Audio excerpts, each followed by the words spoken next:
वहीं इस पे और ज्यादा जानकारी के साथ संवाददाता गजेंद्र सिंह हमारे साथ सीधा लाइव जुड़ चुके हैं। गजेंद्र, किस तरीके की तैयारियों का जायजा लिया जा रहा है, कैसी तैयारियां की जा रही हैं? बिल्कुल, मैं आपको बताना चाहूंगा कि जैसे जैसे चुनाव नजदीक का आ रहा है, उसी के साथ ही प्रदेश के अंदर बड़े नेताओं के दौरे भी जारी हैं। आज प्रधानमंत्री नरेंद्र मोदी की प्रदेश के अंदर दो बड़ी जनसभाएं होनी है। पहली जनसभा चूरू में होगी, चूरू के तारनगर में होगी, तो दूसरी जनसभा झुंझुनू में होगी।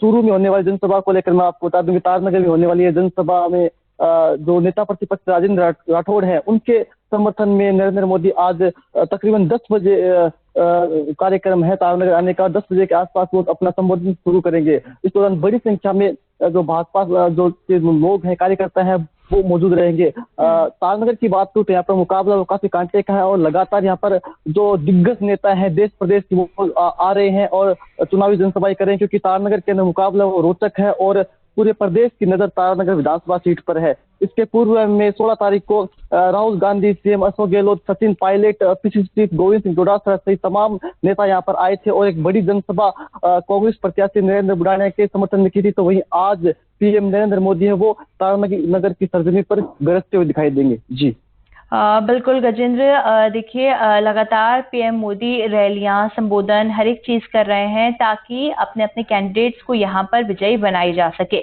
इसके अलावा अगर गजेंद्र बात की जाए जिन सीटों पर आज प्रधानमंत्री नरेंद्र मोदी का संबोधन है, तो अभी उन सीटों पर कौन कौन काबिज है? बिल्कुल, मैं आपको बताना चाहूंगा कि चूरू जिले की बात करें तो यहाँ पर 6 विधानसभा सीटें आती है, जहां पर 4 सीटों पर कांग्रेस का कब्जा है, तो वहीं 2 सीटों पर भाजपा का कब्जा है। आज सभी 6 सीटों को साधने की कोशिश चूरू के अंदर होने वाले संबोधन के बाद नरेंद्र मोदी वो करते हुए नजर आएंगे। वहीं ये भी देखने वाली बात होगी कि जिस प्रकार से 16 नवंबर को राहुल गांधी जब चूरू के तारानगर में आए थे, तो उन्होंने जमकर पीएम नरेंद्र मोदी को अपने निशाने पर रखा था, तो और एक के बाद एक बड़े आरोप भी लगाते हुए नजर आए थे। तो देखने वाली बात यह भी क्या राहुल गांधी को जवाब भी आज की सभा में नरेंद्र मोदी देंगे, इसके अलावा क्या उनका भाषण रहेगा, क्या प्रमुख बातें रहेंगी, ये भी देखने वाली बात होगी। वहीं चूरू की बात करें तो चूरू जिले के अंदर तारनगर के अंदर राजेंद्र राठौड़ है जो मैदान में है और उनके सामने नरेंद्र बुढ़ानिया मैदान में है। तो मुकाबला काफी रोचक है और प्रदेश की हॉट सीट बन चुकी है, जहां पर लगातार दिग्गजों के दौरे जारी हैं। इसके अलावा चूरू जिले के अन्य विधानसभा सीटों की बात करते हैं, यहाँ पर भी मुकाबला वो काफी रोचक है। शाहजहांपुर की बात करते हैं, यहाँ पर ओलंपियन कृष्णा पूनिया एक बार फिर से कांग्रेस की ओर से मैदान में, तो उनके सामने नई नवेली सुमित्रा पूनिया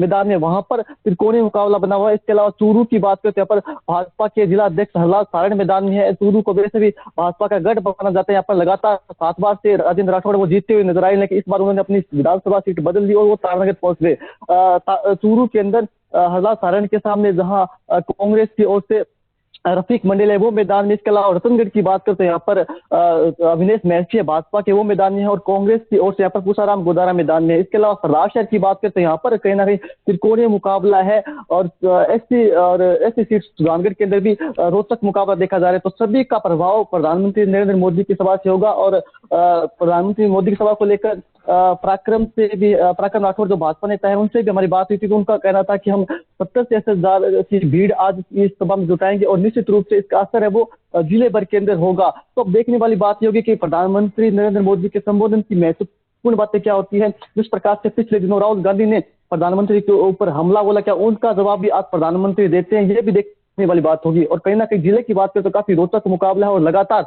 जिले के अंदर बड़े नेताओं के दौरे भी जारी है। जी गजेंद्र, अगर बात की जाए चूरू की या फिर तारानगर की, जिन जिन सीटों के ऊपर चुनाव होने हैं, बात की जाए तो जनता का मन क्या कहता है और किस तरीके से यहाँ पर जो सीट है उसको भरा जा सकता है, चाहे बात करी जाए कांग्रेस की या बीजेपी की, किन उम्मीदों पर खड़े उतरने के बाद यहाँ पर सीट हासिल हो पाएगी?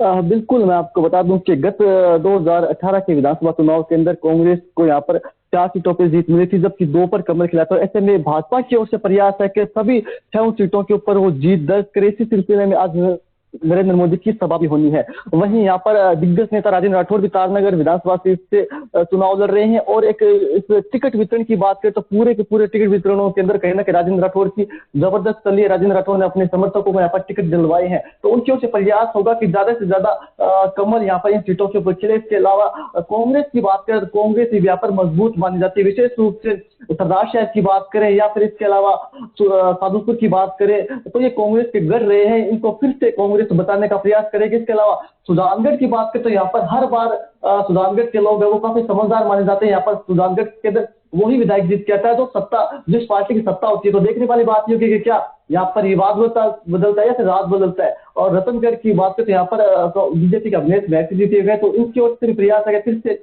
वो वापसी करे। लेकिन कांग्रेस और भाजपा के अंदर 6 सीटों के ऊपर कड़ा मुकाबला देखा जा रहा है और कुछ सीटें ऐसी भी जहां पर त्रिकोणीय मुकाबला बना हुआ है। सादुलपुर की बात करें तो यहाँ पर मौजूदा विधायक कृष्णा पूनिया जो कि ओलंपिक के अंदर गोल्ड मेडलिस्ट रह चुकी है, इसके सामने भाजपा की सुमित्रा पूनिया है।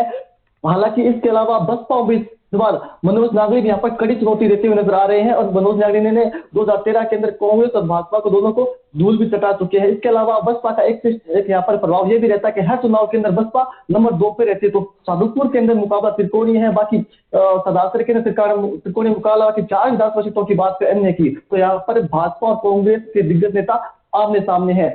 पूरे राजस्थान की नजर है वो तारानगर विधानसभा सीट पर, जहां पर आज नरेंद्र मोदी है वो 10 बजे के करीब सभा को संबोधित करेंगे, तो इसके ऊपर पूरे राजस्थान की नजर है। हॉट सीट बन चुकी है, यहाँ पर लगातार बड़े बड़े नेताओं के दौरे जारी है, तो मुकाबला वो काफी रोचक हो चुका है और लगातार अब यहाँ पर दिग्गज नेता है वो चूरू पहुंच रहे हैं और चुनावी जनसभा को संबोधित कर रहे हैं और हवा बनाने की कोशिश कर रहे हैं अपने अपने दलों की ओर। जी बिल्कुल गजेंद्र, देखिए लगातार यहाँ पर उन सभी बड़े नेताओं को देखा गया है जो कि अपने अपने कैंडिडेट्स के लिए वोट मांगते दिखाई दे रहे हैं। फिलहाल के लिए आपका बहुत बहुत शुक्रिया तमाम जानकारी हमें देने के लिए।